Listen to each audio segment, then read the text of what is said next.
درودوں کا مدینے میں جو تحفہ بھیج دیتا ہے، حضور دعا چاہتا ہوں بس، درودوں کا مدینے میں جو تحفہ بھیج دیتا ہے خدا اس کی حفاظت کو فرشتہ بھیج دیتا ہے۔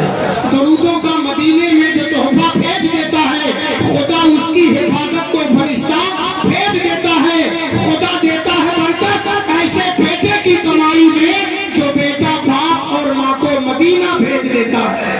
جو بیٹا باپ اور ماں کو مدینہ بھیج دیتا ہے۔ اور دعا کرتی ہے جب بابا فرید الدین کی امی، حضرت دعا کرتی ہے جب بابا فرید الدین کی امی مصلی میں بھی جب چینی کی پڑیا بھیج دیتا ہے۔ درودوں کا مدینے میں جو تحفہ بھیج دیتا ہے خدا اس کی حفاظت کو فرشتہ بھیج دیتا ہے۔ حضرات آپ سبھی حضرات بس اطمینان کے ساتھ شانتی کے ساتھ بیٹھے، مگر قرب نبی میں رہ کے کبوتر مزے میں ہے، اور خواجہ نے جب بلایا تو ساگر بھی لگ پڑا۔ حضرت خواجہ نے جب بلایا تو ساگر بھی لگ پڑا، اور لوٹا دیا تو اب انا ساگر مزے میں ہے، اور لوٹا دیا تو اب انا ساگر مزے میں ہے۔ اور پوچھے تو کوئی برکت ذکر رسول پاک، پوچھے تو کوئی برکت ذکر رسول پاک، مشت ابو جہل میں بھی کنکر مزے میں ہے، مشت ابو جہل میں بھی کنکر مزے میں ہے۔ اور ایک شعر اور سن لے، قبضے میں ہے فرات سکو ہی نہیں نصیب، قبضے میں ہے فرات، اس کے یزیدیوں کے قبضے میں ہے فرات سکو ہی نہیں نصیب، لیکن پیاسا رہ کے بھی اصغر مزے میں، لیکن پیاسا رہ کے بھی اصغر مزے میں۔ اور میں جانتا ہوں حضرت مفتی نظام الدین نوری علیہ رحمہ براؤ شریف کے استاد سے آج سے 4 سال پہلے ایک جگہ پہ شہادت کا جام انہوں نے پیا، سڑک حادثے میں شہید ہو گئے۔ انہوں نے مکے میں کیا کہا کہ نوری نبی کے نام کی کتنی ہے برکتیں، نوری نبی کے نام کی کتنی ہے برکتیں، تو ناد پڑھ رہا ہے تیرا گھر مزے میں ہے، تو ناد پڑھ رہا ہے تیرا گھر مزے میں ہے، دارا مزے میں ہے، یا سکندر مزے میں ہے، سچ یہ ہے مصطفیٰ کا کلندر مزے میں ہے۔ ارے اپنی اب تو سبحان اللہ کہو، کہیں نا زور سے سبحان اللہ۔ مدارس اور مدارس نسواں تعلیم کے حوالے سے کہ نئی نسلوں پہ واضح عہد حاضر کا چلن کر دے، نئی نسلوں پہ واضح عہد حاضر کا چلن کر دے، ہر ایک اولاد کو تو اپنے یکتائے زمن کر دے، میرے بھائی تعاقب میں تیرے جاہل درندے ہیں، رہے تعلیم پر بچوں کو اپنے گامزن کر دے۔ یہ پیغام تھا ان کا، یعنی بچوں کو بچیوں کو دینی اور عصری علوم و فنون سے علم کے زیور سے آپ وابستہ کیجئے، انہیں مدرسے میں، دارالعلوم میں، مکتب میں، اسکول میں، پرائمری پاٹھشالہ، نرسری میں، کالج میں، نسواں میں، ہر طرح کے علم کے زیور سے آراستہ کرنے کی کوشش کریں۔ منبر رسول پر آپ نے دیکھا ہندوستان کا جماعت اہل سنت کا ایک بڑا ہی ذمہ دار ادارہ بستی ضلع کا دارالعلوم علیمیہ جنگل شاہی ہے، حضور مبلغ اسلام کے نام سے منصوب اور قائم کردہ ادارہ دارالعلوم علیمیہ جنگل شاہی کی ایک بلند قامت علمی و ادبی شخصیت کی آمد ابھی تھوڑی دیر پہلے ہوئی ہے، خطاب کے حوالے سے، تدریس کے حوالے سے، تصنیف کے حوالے سے، اور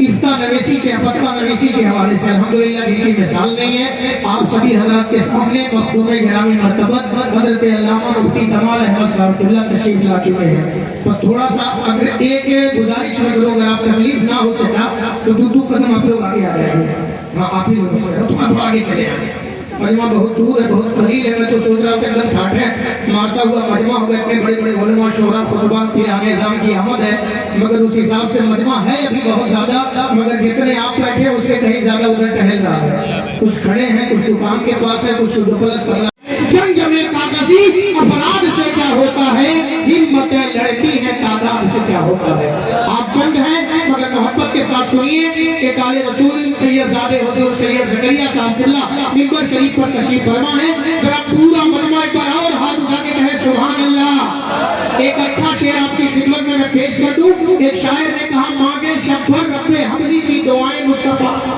علماء کی توجہ ماشاءاللہ صاحب بہت بھاری شعر پڑھنے جا رہا ہوں آپ کے بارہ بکی علاقے میں، انشاءاللہ مچل جائیں گے۔ مانگے شب بھر رب حمدی کی دعائیں مصطفیٰ، ہم کریں آرام تکلیفیں اٹھائیں مصطفیٰ، بعد تخلیق دو عالم خالق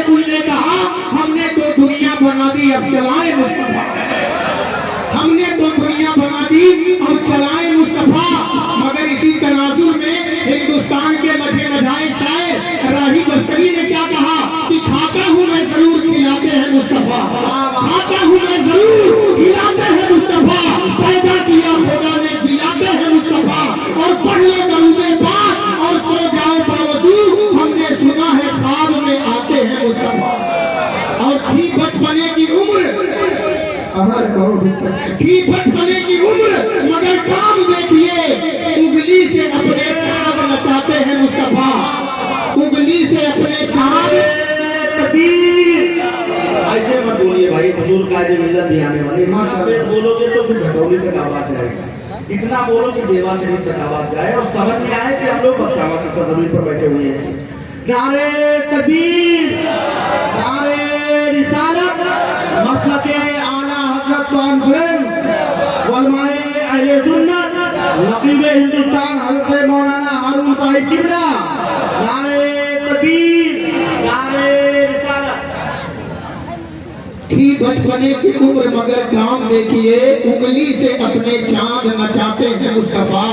اور حضور سید زکریا صاحب کی دعا لے کے ایک شعر اور یاد آیا، کتنے رئیس ہو کے بھی طیبہ نہ جا سکے،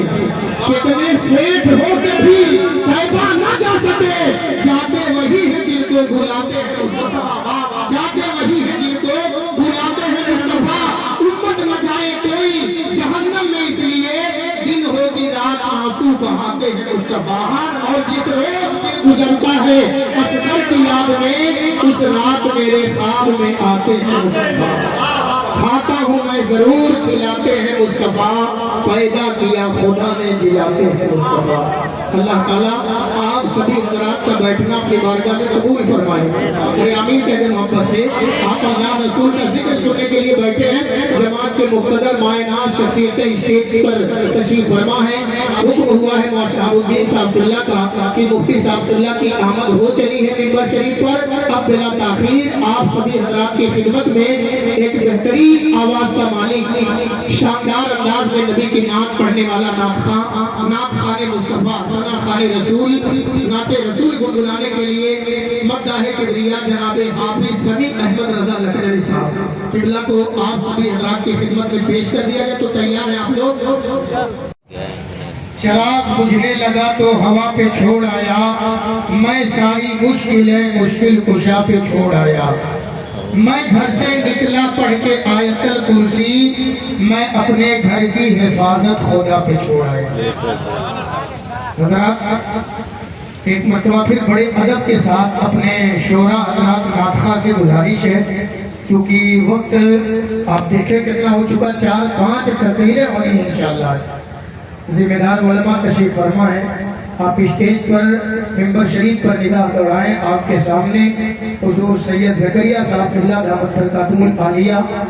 اور ساتھ ہی ساتھ بہت سے علماء حضرت علامہ مفتی ممتاز صاحب اللہ کانپوری و دیگر علماء اہل سنت تشریف فرما ہے۔ ابھی تھوڑی دیر بعد خطیب اہل سنت مخدوم گرامی مرتبت حضرت علامہ مفتی کمال احمد صاحب اللہ علیوی کی بھی آمد ہونی ہے۔ مسیح العلماء استاذ العلماء حضرت علامہ مفتی مسیح الدین صاحب اللہ حشمتی اترولا، ان کی بھی آمد ہے۔ اس کے علاوہ اور بھی بہت سارے خطبہ ہیں، آپ سبھی حضرات کے بعد دیگر سب کو سننا ہے ہمیں آپ کو۔ تو ناطخہ حضرات سے پھر سے معذرت کے ساتھ ادب کے ساتھ گزارش ہے کہ 5 شعر کے اندر اپنا کلام کام کر دیں، مکمل کر دیں، تاکہ اوروں کو بھی موقع مل سکے۔ تو ذرا محبت کے ساتھ پورا مجمع جتنے لوگ بیٹھے ایک مرتبہ محبت سے کہہ دیں سبحان اللہ، اور زور سے کہیے سبحان اللہ۔ سارے گھروں کو چھوڑ کر ایک در پہ پڑھ کے دے، وہ تجھی شاعری میں کرنے جا رہا ہوں، سارے دروں کو چھوڑ کر ایک در پہ پڑھ کے دے، پانی ضرور نکلے گا ایڑی رگڑ کے دے، پانی ضرور نکلے گا ایڑی رگڑ کے دے، اور کوئی ابو جہل نہ مٹا پائے گا تجھے، پہلے میرے رسول کا دامن پکڑ کے دے، پہلے میرے رسول کا دامن پکڑ کے دے، آ جائے گا نظر تجھے اللہ کا جمال، اے کم نظر بریلی کا سرما رگڑ کے دے، اے کم نظر بریلی کا سرما رگڑ کے دے، اور آپس کی مار دھاڑ سے تجھ کو ملا تھا کیا، تاریخ کے اوراق کے پنے پلٹ کے دے، سارے دروں کو چھوڑ کر ایک در پہ پڑھ کے دے، پانی ضرور نکلے گا ایڑی رگڑ کے۔ اسٹیج پر بہت سارے احباب ہیں، بہت سے علماء ہیں، انہی میں ایک آل رسول کی الحمدللہ جلوہ گری ہے۔ حکم ہوا ہے مولانا شہاب الدین صاحب قبلہ کا کہ بلا کسی تاخیر کے خطیب اہل سنت جماعت اہل سنت کے ایک ذمہ دار کا اس میں لسٹ میں تعین ہے، مختص ہے جو نام جن کو ہمیں پیش کرنا ہے، ادب کے ساتھ ان کے ناموں کا اعلان کر کے میں آپ کی خدمت میں پیش کر دوں، مگر مدینہ شریف کی عظمت کو اپنے ذہن و دماغ میں رکھتے ہوئے جتنے لوگ میرے سامنے بیٹھے ہیں ذرا ایک مرتبہ مدینہ شریف کی محبت میں کہہ دیں یا رسول اللہ، اور زور سے کہہ دیں سبحان اللہ۔ ایک شعر میں پڑھنے جا رہا ہوں علماء کی دعا لے کر، اور اللہ کا شکر ہے تحدیث نعمت کے طور پہ عرض کر دوں، ابھی 4 مہینہ پہلے میں نے مدینہ شریف دیکھا ہے، گنبد خضرا کے ٹھیک سامنے بیٹھ کر کے میں نے یہ اشعار مدینہ شریف میں پڑھنے کا شرف حاصل کیا۔ میں نے کہا یا رسول اللہ ضروری ہے سفر لیکن سفر اچھا نہیں لگتا، ضروری ہے سفر لیکن سفر اچھا نہیں لگتا، بہت دن گھر پہ رہ جاؤ تو گھر اچھا نہیں لگتا، وطن میں رہ کے خود اپنا ہی گھر اچھا نہیں لگتا، بچھڑ کر تجھ سے اے طیبہ نگر اچھا نہیں لگتا، اور تلاش رزق کی مجبوریاں ہیں سامنے ورنہ مدینے کے سوا کوئی سفر اچھا نہیں لگتا۔ اللہ تعالیٰ ہمیں آپ کو اپنا مقدس گھر خانہ کعبہ اور اپنے پیارے حبیب کا نورانی گنبد خضرا کی زیارت نصیب فرمائے، اور محبت سے کہیں آمین۔ ماشاءاللہ بس آپ نے اچھی شاعری اچھی آواز میں نعت رسول اعلیٰ حضرت کا کلام بھائی شاہکار ترنم مدثر حسین سے سماعت کیا۔ اب آپ سبھی حضرات کی خدمت میں ایک واعظ فرمانے کے لیے، تقریر کرنے کے لیے، قرآن و حدیث کے دلائل سے مملو گفتگو فرمانے کے لیے آپ سبھی حضرات کی خدمت میں خطیب شیریں زبان، خطیب اہل سنت حضرت علامہ مفتی اسرار احمد صاحب اللہ فیضی آپ سبھی حضرات کی خدمت میں پیش کرنے جا رہا ہوں۔ حضرت تشریف لائیں گے اور اپنے علمی پنجر سے انشاءاللہ ہم پیاسوں کو سیراب فرمائیں گے، مگر پورا مجمع دائیں بائیں آگے پیچھے جتنے میرے احباب میرے بھائی بیٹھے ہیں، اگر اللہ نے ہاتھ دیا تو ہاتھ اٹھا کے، جس کے پاس نہیں ہے مجبوری ہاتھ اٹھا کے لگائے نعرہ تکبیر، زور سے لگائے نعرہ تکبیر، نعرہ رسالت، مسلک اعلیٰ حضرت علماء اہل سنت، نعرہ تکبیر، شوکت شاہی تاج خسروی لے جائے گا، تو خدا کے گھر فقط اس کے نبی لے جائے گا، تھام لے مسلک امام محمد رضا کا، تھام لے باغ جنت میں تجھے مسلک یہی لے جائے گا۔ میں نہیں حضرت کی عدم موجودگی میں وہ ہے ممبر شریف پر، تو میں آپ سبھی حضرات کی خدمت میں نعت رسول پھر پڑھنے کے لیے، کیونکہ لسٹ کے حساب سے مجھے چلنا ہے، شاہکار ترنم بلبل باغ رسالت جناب قاری سبحان علی صاحب قبلہ لکھنوی آگے نہیں ہے ماشاءاللہ تشریف لا رہے ہیں۔ آپ سبھی حضرات محبت سے آقا کی نام سماعت کیجئے اور گاہے بگاہے سبحان اللہ ماشاءاللہ بول دیا کیجئے، ٹھیک ہے؟ تو رائے بٹو بول کر کے دکھا دے کیسے بولیں گے آپ؟ ایسے بہت کس کے بولے سبحان اللہ۔ جس نے نعت شہ کونین کی عادت کی ہے، ایک بہت بڑا شعر سنیے، جس نے نعت شہ کونین کی عادت کی ہے، یہ نہ سمجھو کوئی ہلکی عبادت کی ہے، اس سے کرنا نہ کبھی تاج محل کی باتیں، جس نے سرکار کے روضے کی زیارت کی ہے۔ آپ سبھی حضرات کی خدمت میں جناب قاری سبحان علی لکھنوی